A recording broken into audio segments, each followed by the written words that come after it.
Thank you very much for joining us here on France 24. We're going to go across to Kigali, where Emmanuel Macron is speaking alongside Paul Kagame. Paul Kagame is taking to the podium. Listen to what he has to say. An important statement at the Kigali genocide memorial. This was a powerful speech with a special meaning for what is taking place now and which will resonate well beyond Rwanda. His words were something more valuable than an apology.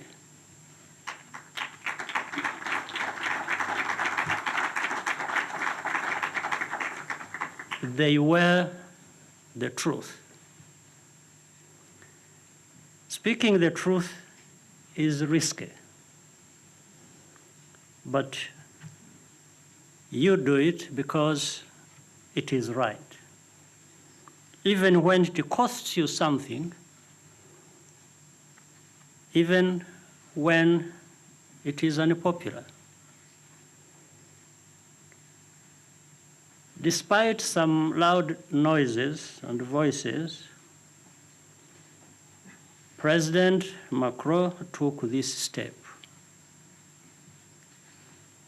Politically and morally, this was an act of tremendous courage.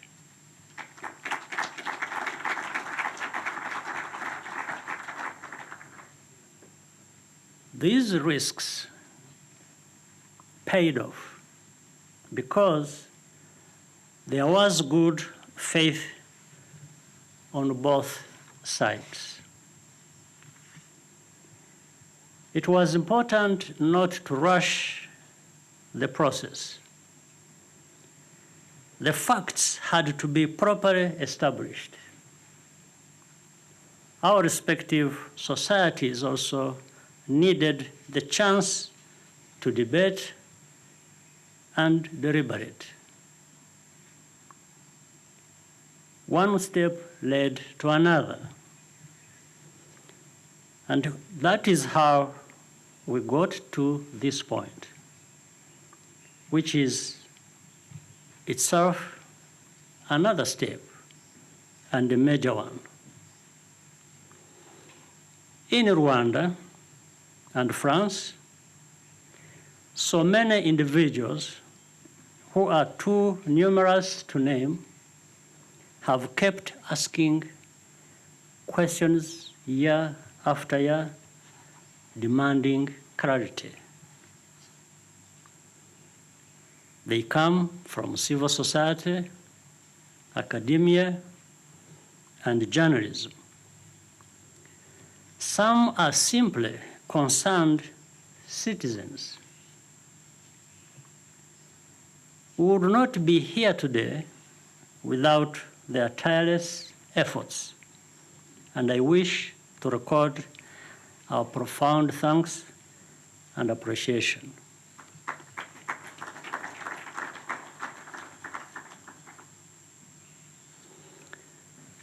The truth heals.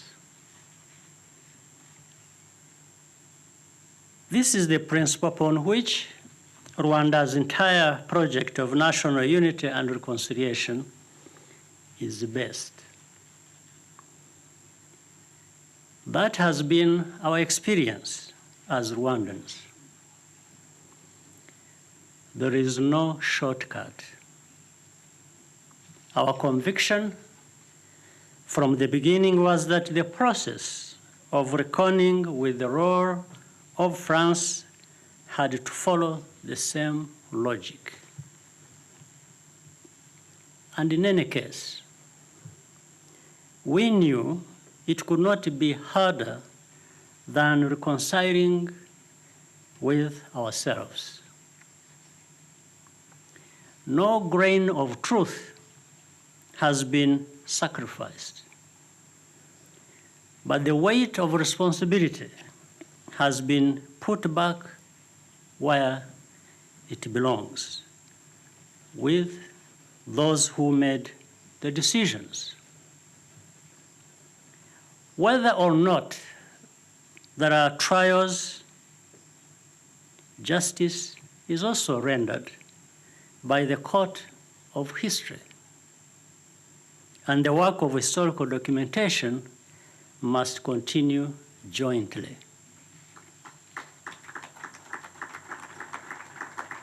This quest for truth has occurred in the context of the complexity of the challenges that Rwanda has faced over the last 27 years. Rwanda could easily have remained a failed state. Some may even have felt vindicated by that.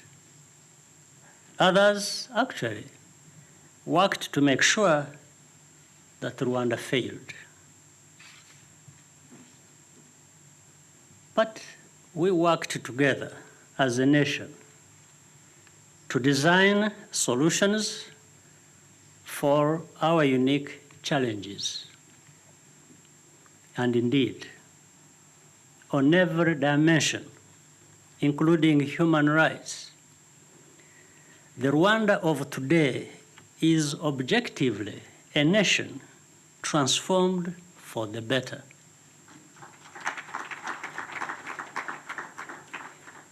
We continue to exist as a united people against all odds, and we are constantly striving to be better still. There is a way of looking at Africa from the outside that automatically associates every success with some huge cost in terms of fundamental values and freedoms. This is not to say that Africa has no bad actors. It does. They are there. They may even be numerous, but no more so than everywhere else in the world. The difference is that Africa as a whole comes to be defined by those bad actors, whereas elsewhere, these bad actors are exceptions. This assumption creates a reference point where Africa is always down while others are up. It secures those others in the conviction that they have a natural right to do and say whatever they want in relation to Africa, to give lessons and pass judgment on our choices. Unfortunately, some of our own in Africa also participate in this negative enterprise. The dynamic goes on almost forever, as if it is unstoppable or inevitable. But it is not. You stop it by doing what you believe is right, and which, in the end, may indeed prove to be right.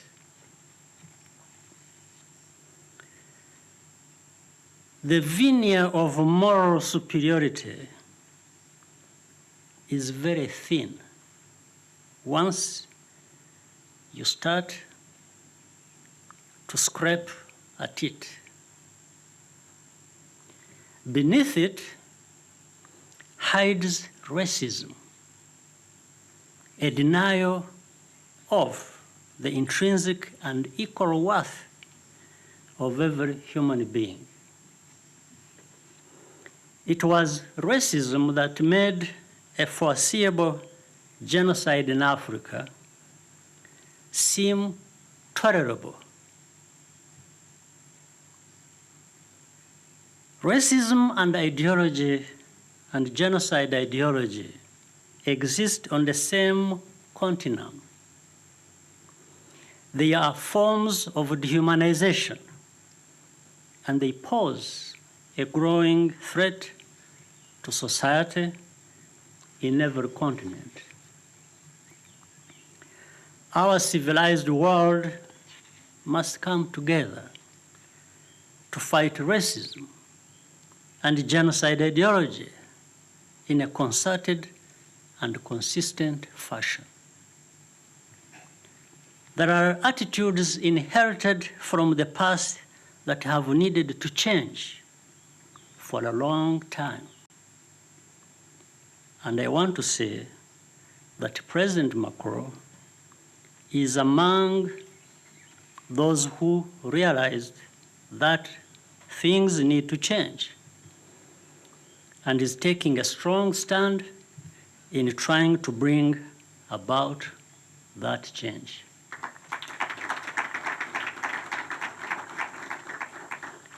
It's not about speaking on Africa's behalf, but rather ensuring that the voices of Rwandans and Africans can join together with the rest of the world in a pursuit of common objectives, irrespective of where we come from. President Macron is someone who listens, and he is committed to supporting Africa based on what Africa itself has chosen. This is different. It is better, and it can last. Fundamentally, this visit is about the future, not the past. France and Rwanda are going to relate much better to the benefit of both our peoples, economically, politically, and in terms of culture. But the relationship between our two countries will never be entirely conventional. There is a special familiarity resulting from the complex and terrible history we share, for better or for worse. We have chosen to make it for the better. We wish to form a strong and sustainable relationship based on priorities that matter to both Rwanda and France.